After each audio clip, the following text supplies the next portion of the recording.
My husband of 41 years was kissing another woman in the parking lot of the restaurant where we had our first date, and I was standing 20 feet away holding a bag of his dry cleaning. I want you to understand something before I go any further. I am 63 years old. I am not dramatic. I do not exaggerate. I raised 3 children, buried my mother, and ran a household budget through 2 recessions without losing my composure in public. When I tell you that I stood in that parking lot on a Tuesday evening in October and felt the ground shift underneath me like something physical, like the earth itself was correcting a mistake, I am telling you the plain truth. Let me back up. My husband. I'll call him my husband because even now that word sits in my chest like a stone I haven't figured out how to put down, had been working late more than usual. Not unusual for October. He was a regional manager for a commercial real estate firm, and the fourth quarter always meant long hours, client dinners, a lot of driving. I knew the rhythms of his job the way you know the sounds of a house you've lived in for decades, the particular way the furnace clicks, the way the third step creaks if you put your weight on the left side. I knew his schedule the way I knew those sounds without thinking, without question. His name is Raymond. I need to say that, Raymond. 41 years. We met when I was 22 years old at a diner where I was waiting tables to pay my way through community college.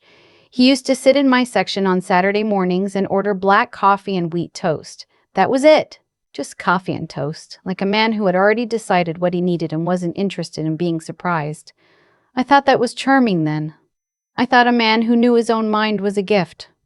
On the Tuesday in question, I had picked up his dry cleaning because the cleaners called to say it had been ready for a week, and they needed the rack space. It was just something I did. After 41 years, you stop dividing tasks up into yours and mine. You just do the thing that needs doing. I drove to the strip mall on Caldwell Avenue, paid the $22, and was driving home when I realized I had left my phone on the counter at the cleaners. I turned around. The restaurant. Ballara, Italian, white tablecloths. The kind of place that charges $18 for a bowl of pasta, and you don't complain because the bread is good. Was 2 storefronts down from the dry cleaners. We had been there for our anniversary. We had been there for my birthday. Raymond liked the osso buco. I pulled into the lot, and I was already opening my door when I saw his car. His silver Lexus, the one with the small dent on the rear bumper from when our youngest backed into a grocery cart last Thanksgiving. I know that car the way I know my own hands. I stopped. I don't know why exactly. Some part of me that had been paying attention without my permission made me stop.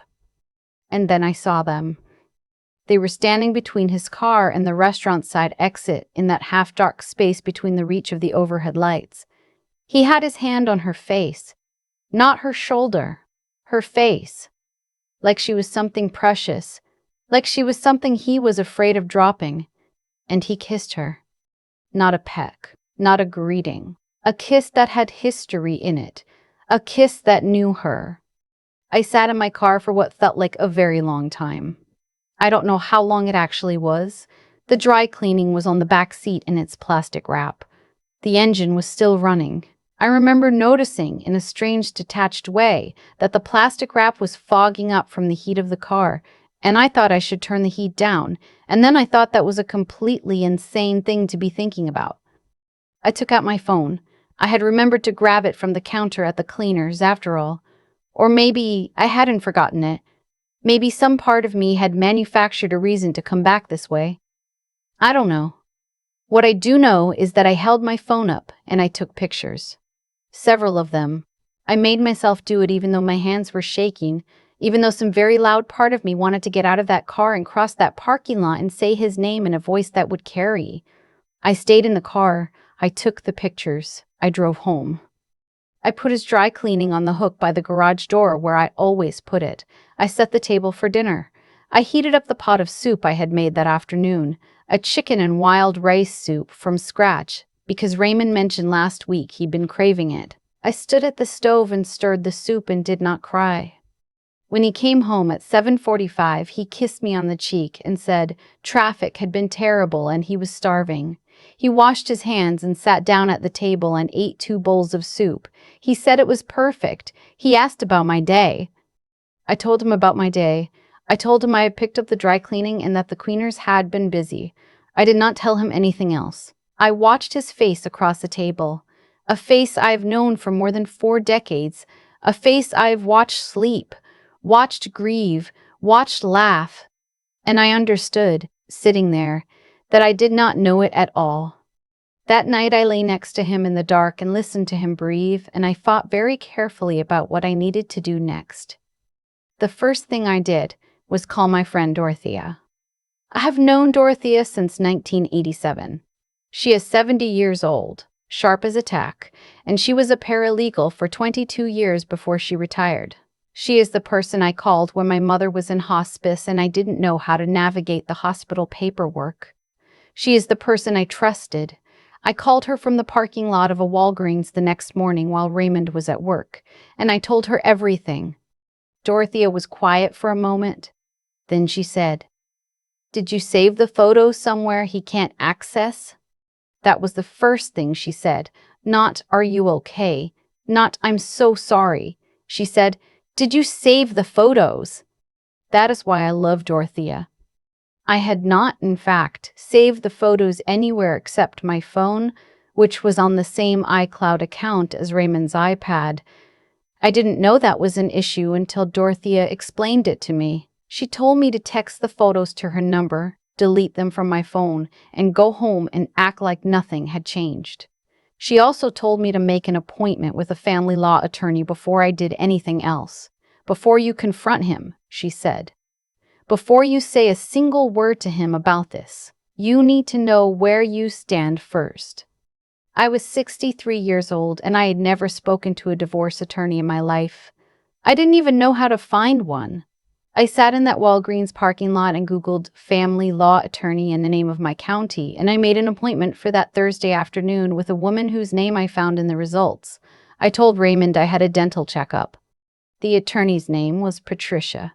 She had short silver hair and an office with a window that looked out over a parking garage, and she did not waste any time with pleasantries. She asked me to tell her the situation. I told her.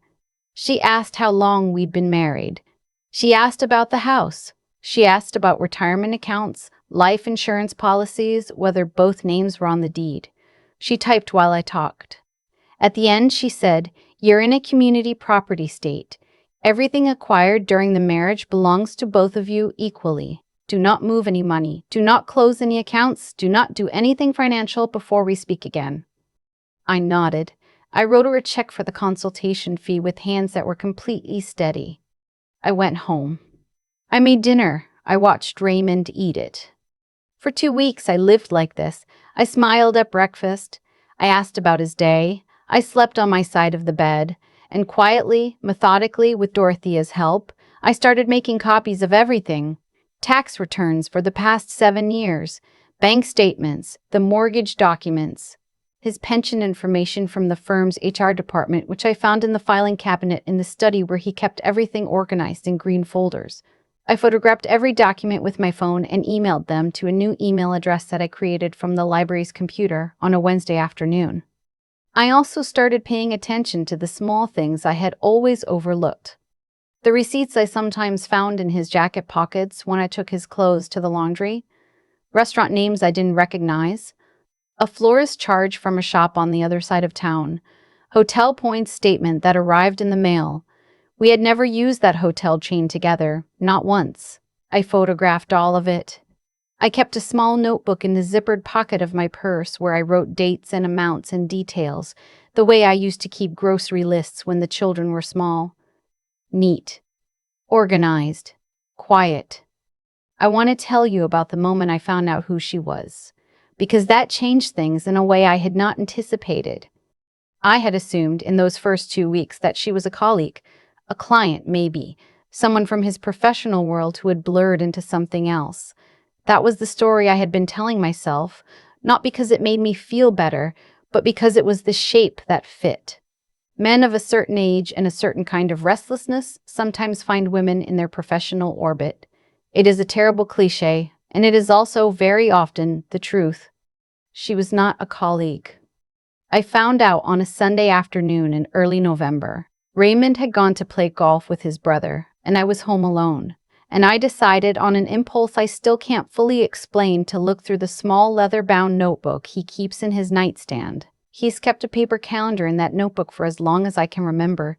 He doesn't trust his phone for appointments. He likes to write things down. I had never looked in that notebook before. I want you to understand that. 41 years and I had never once opened that notebook.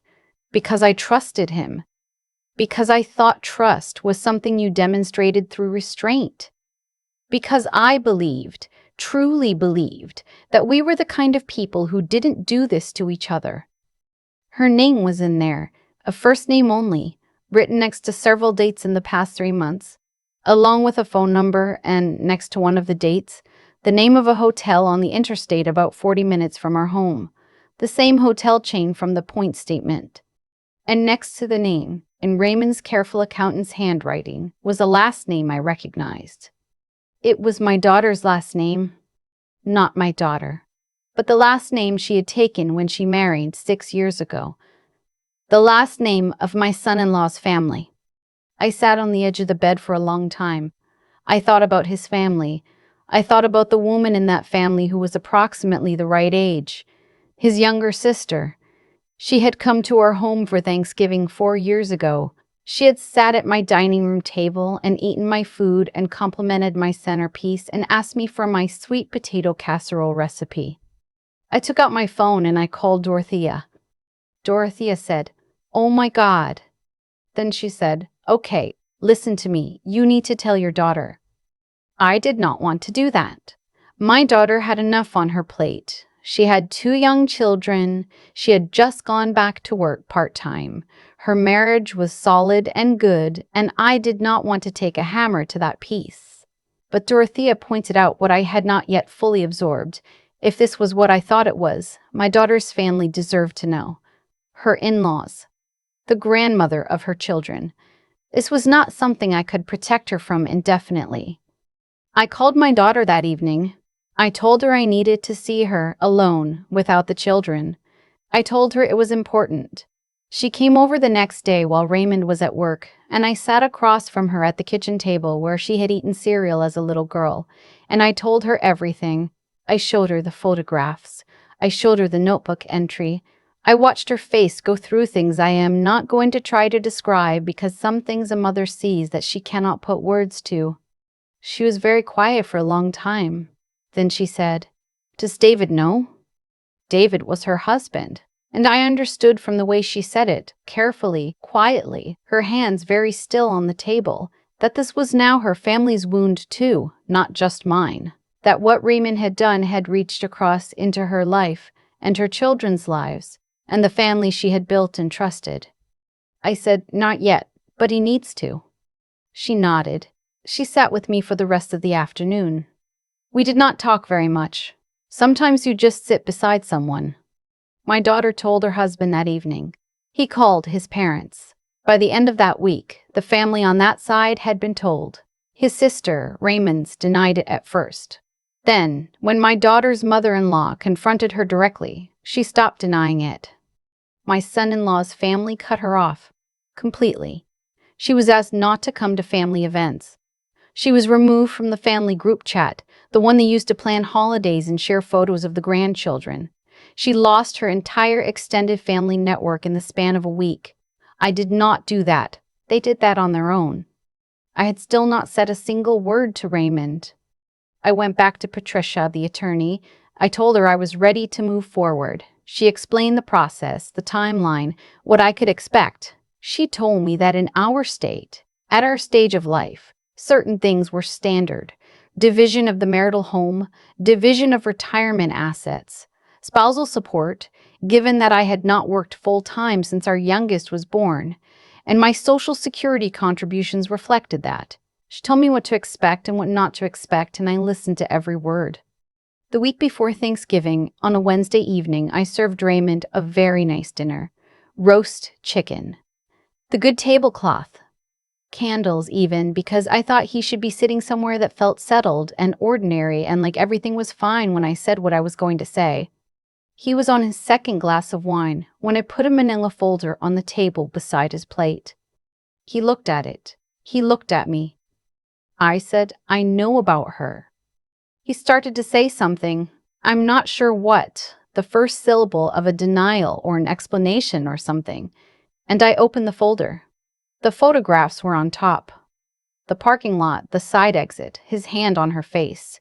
Clear as anything. Below that, the notebook entry, photographed. Below that, the hotel receipt I had found in his winter coat, which Patricia had told me to hold on to. He went very quiet. I said, I've already spoken to an attorney. The paperwork is drafted. I'd like you to review it with your own attorney before you sign anything, and I'd strongly recommend you do that. But I want you to understand that I have been preparing for this for 6 weeks, and I am not going to argue with you, and I am not going to be persuaded. And there is nothing you can say to me tonight that will change where we are. He said my name. I said, don't. He put his fork down. He looked at the photographs for a moment, and then he looked at me, and I saw something move across his face that I think was shame. After 41 years, I thought I could read his face, but I had already learned I was wrong about that. He asked me how long I had known. I told him 6 weeks. He looked almost physically stunned by that, by the idea that I had known for 6 weeks and sat across from him at dinner every night and said nothing. I think he had believed, as many people in his position believe, that a wife of a certain age has less capacity for strategy than for hurt. He was wrong about that too. I did not yell. I did not throw anything. I did not cry in front of him. I got up, brought my plate to the kitchen, and went to the bedroom and shut the door. He slept in the guest room that night. He moved out 2 weeks later into a corporate apartment his firm kept for relocating employees, a temporary arrangement, he said, while things were sorted out. I said, fine. The house, our house, the house we had paid a mortgage on for 33 years, stayed with me for the time being. Patricia had advised me not to leave it, and I didn't. The divorce took 8 months. It was not friendly, and it was not a war. It was a negotiation. There were lawyers, and there were documents, and there were days I drove home from Patricia's office and sat in my car in my own driveway for a while before I felt steady enough to go inside. But I went inside, every time I went inside. My daughter was with me for a lot of it. She would come over on Saturday mornings with the children, and they would tear through the house the way small children do.